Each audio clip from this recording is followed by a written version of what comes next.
So I did a 5-minute thing last year here, and so I didn't want to resume all of that. So in short, if you've never heard of Tizra before, what we're about is making it really easy for publishers to make and control their own websites, starting from PDF, not necessarily. I was Mr. Markup from the SGML days through now. We do PDF because of the reality of what people have and because of the urgency of getting stuff online and marketing it and controlling it yourself. And I think that that is the survivable option for publishers. So, getting on, experimenting in a way you can afford is really important. The way we make things affordable is that there are no developers required in the process of having a Tizra site.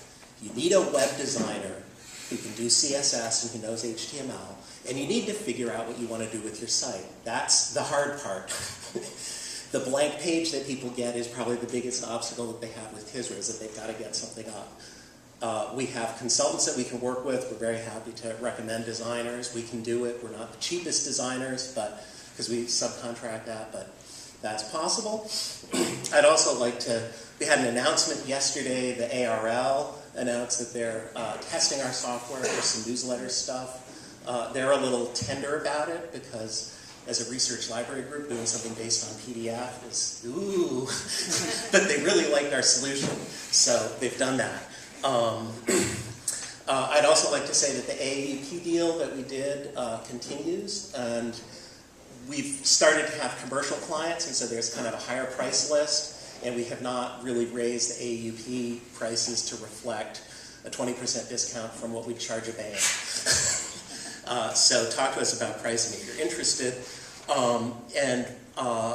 As part of that, on Tuesday, the 27th of October at 3 p.m. Eastern Time, MIT Press is going to be talking about their CISnet site and what they've done with Tizra as a webinar through the AAP. So if you're a member, you can join that, and we'd love to have you hear it. So I just thought I'd do a little gallery here of what's a Tizra site. So this is Indiana University Press Online. It's a new site.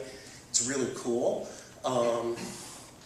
They've got about 400 books in it now. So I can come into this site, I can search all the books, land in a collection, land in a particular book, down to the page level. And Fran, you're, okay. Here, for instance, is a page. So this is the original PDF page embedded in custom HTML. On the left, there's a short table of contents. All of this information was extracted from the PDF. If you have good metadata and bookmarks in your PDF, this will all just work.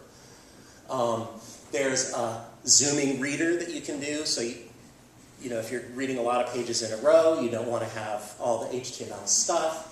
You can blow things up to a big size. There's good quality.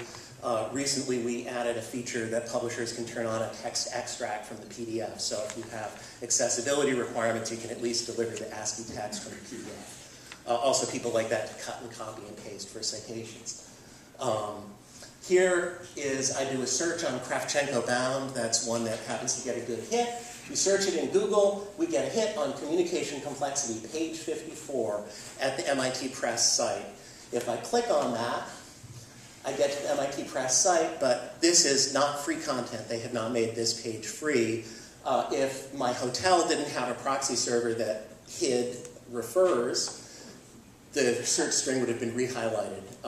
That's something we can't do anything about. If we know that it came from a Google search, we do the highlight, but proxies can sometimes filter that. If I log in, I get onto the page, and it's all highlighted. You get a lot of design flexibility. We've done some stuff with government documents. This is a dashboard about healthcare reform generated from the acts of Congress proposed, all the proposals. All of those little boxes are different collections in the site, automatically updated when you upload.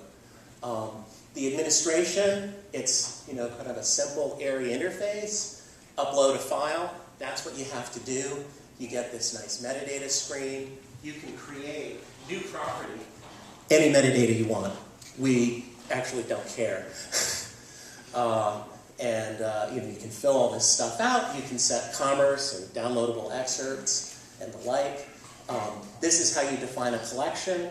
a query right in here on any of your keywords. It defines what's in the collection. You don't have to decide ahead of time. You don't have to build a directory structure.